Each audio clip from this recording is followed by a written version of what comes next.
Hello everyone. तो इस part की स्टार्टिंग में हम देखते हैं कि रात को अचानक इन दोनों की नज़र जब स्केच पे पड़ती है तो ये देख के शौक ही रह गए थे कि लड़की से मिलने वाला साइन अब गायब हो चुका है।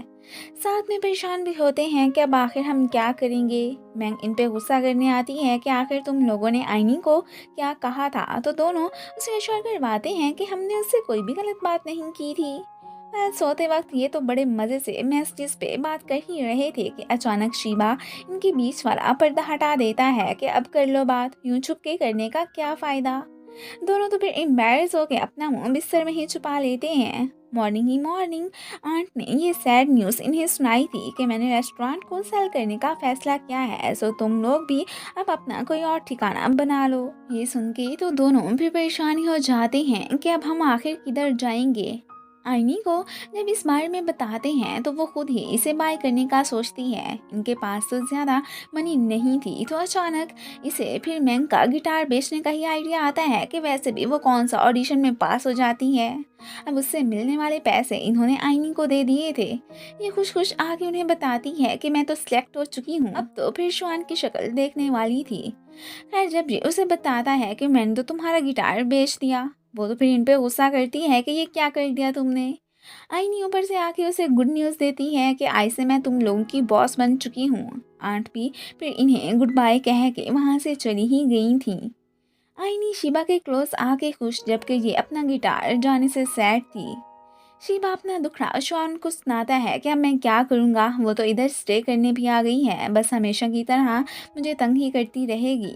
रेस्टोरेंट तो इन्होंने कुछ सेटल कर ही लिया था। आज तो मैंग श्वान को इग्नोर ही कर देती है। वो इससे बहुत ही ज़्यादा नाराज़ थी। ये भी अब ओवर टाइम जॉब्स करके उसके लिए न्यू गिटार बाय करके लाता है, जिसे लेके वो फिर खुशी हो जाती है कि इसे मेरी नाराज़गी की भी कितनी फ़िक्र है। प्रोड्यूसर ने एक बहाने से इसे बार में बुलाया था, वो तो अब गलत काम करके ही इसे जॉब देने का कहता है। ये अब जल्दी से ईशान को मैसेज करके अपने भेजे एड्रेस पे आने को कहती है। वो भी भागा भागा उसे इस खड़ूस से बचाने आ गया था। दोनों फिर उसकी दुर्गत बना के वहाँ से भागने की करते हैं कि बाहर में जाए जॉब। नेक्स्ट डे रात को अपनी हेल्प करने पर ये फिर उसे थैंक्स भी कहती है। अब तो मैंग के दिल में भी ईशान के लिए फीलिंग्स डेवलप हो ही चुकी थी। दोनों फ्रेंड्स फिर रेस्टोरेंट की रिस्पॉन्सिबिलिटी इन्हें दे के वहाँ से चली जाती हैं। ये भी अब कहते हैं कि चलो अच्छा मौका है, क्यों ना हम उस लड़की को तलाश करने निकल पड़े। इन दोनों ने तो उनको कहीं भी जाने से सख्ती से मना किया था। ये जब चुपके चुपके जा रहे होते हैं तो मैंग समझती है कि शायद ये कोई ठरकी हमारा पीछा कर रहे हैं। वो अब इनकी खूब पिटाई लगाती है। बाद में उसे पता चलता है कि ये तो शिबा और श्वान थे। वो अब उनसे सॉरी बोलती है। अभी के लिए श्वान ने अपने इरादे को गिव अप कर दिया था कि चलो जितने दिन इधर हैं सब मिलके गुजारा कर लेते हैं। यही तो अब बस उनकी फैमिली बन चुकी थी। आज मैंग ऑडिशन देने जा रही थी। वो इसके लिए बहुत ही ज़्यादा एक्साइटेड होती है और सबके गले भी मिलती है। और यहाँ से जाते जाते गलती से वो तो श्वान को किस भी कर बैठती है। फिर दोनों ही सबके सामने शर्मिंदा होके रह गए थे। अब उधर ना बोल पाने की वजह से वो तो ऑडिशन ही नहीं दे पाई थी। फिर हमें दिखाया जाता है कि उसका गला ठीक करने के लिए इन्होंने उसके खाने में एक पाउडर मिला दिया था, पर काम तो उल्टा हो जाता है। अब जब इस बात का मैंग को पता चलता है, वो तो इन पे बहुत गुस्सा करती है कि ये क्या बात हुई, हर दफ़ा तुम दोनों ही मेरा काम ख़राब कर देते हो। रात को अब ये उसे मनाने की ट्राई करने लगता है। वो भी एक शर्त पे मानती है कि तुम्हें इसके बदले में वो करना होगा जो मैं कहूँगी। वो भी फिर इससे डील कर ही लेता है। अब उसे अपना अम्ब्राइड शूट करवाना था और ये उसे ही ग्रूम बना देती है। दोनों इस वक्त बहुत ही ज़्यादा प्यारे लग रहे थे। श्वान तो उसकी खूब तारीफ करता है एंड उसकी रिस्पॉन्सिबिलिटी उठाने को भी तैयार था।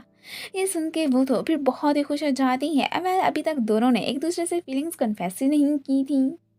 अब जो प्रोड्यूसर की ठुकाई करने पहुंचे होते हैं कि अभी के अभी मैंग को जॉब पे रखो, वरना तुम्हारा वो हाल करेंगे कि बस तुम फिर बाद में पछताते ही रह जाओगे। अब फिर उसका सिलेक्शन लेटर लेके वो तो मैंग को देने आ जाता है। वो भी ये देख के बहुत खुश हो गई थी। अगले दिन दोनों बीच वाली साइड पे जाते हैं और एक साथ में काफ़ी क्वालिटी टाइम स्पेंड करते हैं। वो तो इसके साथ बहुत ही खुश दिखाई दे रही थी। इधर रेस्टोरेंट पे आइनी ने आज शीबा से अपनी फीलिंग्स कन्फेस करने का डिसाइड किया था। वो जब भी उससे बात करने आती है ये टॉपिक को टाल देता और शॉन के साथ बाहर ही चला जाता है। अब आइनी सैड हो जाती है कि ये मुझसे इतना हेट करता है कि मेरी बात भी नहीं सुन रहा और मैंने इसके लिए रेस्टोरेंट तक बाय कर लिया है। अब तो उसने यहाँ से जाने का ही फैसला कर लिया था और फिर बस वो ये सारी बातें महंग को भी बता देती है और साथ में ये भी कि मेरे पीछे मेरे रेस्टोरेंट का ख्याल रखना। अब उसके यहाँ पर ना होने पर शीबा को उसकी फीलिंग्स की कदर हो गई थी। ये भी तो आखिर उससे लव करने लगा था। वो मैंग से उसका पूछने की ट्राई भी करता है बट वो तो कोई भी जवाब नहीं देती। ये तो और ही ज़्यादा सैड हो जाता है कि आखिर वो बिना बताए कहाँ पे चली गई है। प्रोड्यूसर ने इसे फिर से धोखा दे दिया था। ये तो फिर बहुत इमोशनल हो जाती है। श्वान को भी इसके लिए बहुत बैड फील होता है। वो अब इसे तसल्ली देने आता है कि तुम्हारा जो भी ड्रीम है मैं उसे ज़रूर पूरा करने की ट्राई करूँगा, सो डोंट वरी। उसके वर्ड्स सुन के ये तो फिर अब कुछ हौसले में आ जाती है और वो खुद को कंफर्ट करने के लिए उसे थैंक्स भी कहती है। नेक्स्ट डे ये परेशान कि आखिर मैंग कहाँ चली गई। वो तो सब कुछ छोड़ के जा रही थी। ये उसे फॉलो करने लगता है। आखिर को शीबा ने उसे इसे रोकने का ही जो मशवरा दिया था कि यही बेहतर मौका है। वो बस आज बहुत ज़्यादा दुखी थी कि मैंने अब अपना ड्रीम पूरा नहीं करना। पर ये तो उसकी हिम्मत बंधाता है और आखिरकार उसे लेके वापस रेस्टोरेंट आ ही चुका था। अब ऊपर से आईनी भी इसे देखने आती है। शीबा इसे रोक के पूछने लगता है कि तुम कहाँ चली गई थी।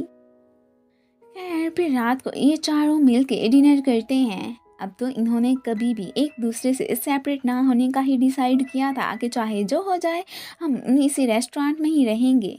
अब फिर बाद में इसे जाते देख के शीबा फिर इसे रोकता है कि अब मुझे एहसास हो चुका है कि मैं भी तुमसे लव करता हूँ। खैर अब तो इन दोनों ने एक दूसरे से फीलिंग्स भी कन्फेस कर ही ली थी और यहाँ पर इनकी फर्स्ट किस भी हो जाती है। अभी तो दोनों काफ़ी ज़्यादा खुशी दिखाई दे रहे होते हैं। अब क्या श्वान जिस लड़की की तलाश में है वो मैंग है या कोई और, या फिर इनका लव कंप्लीट हो पाएगा भी या नहीं, ये सब जानने के लिए स्टे कनेक्टेड। फिलहाल तो इसी के साथ ही ये पार्ट ख़त्म हो जाता है। Thanks for watching and guys, अगर आप लोगों को मेरी वीडियोज लगती है तो प्लीज़ इसे लाइक भी कर दिया करें। Thank you.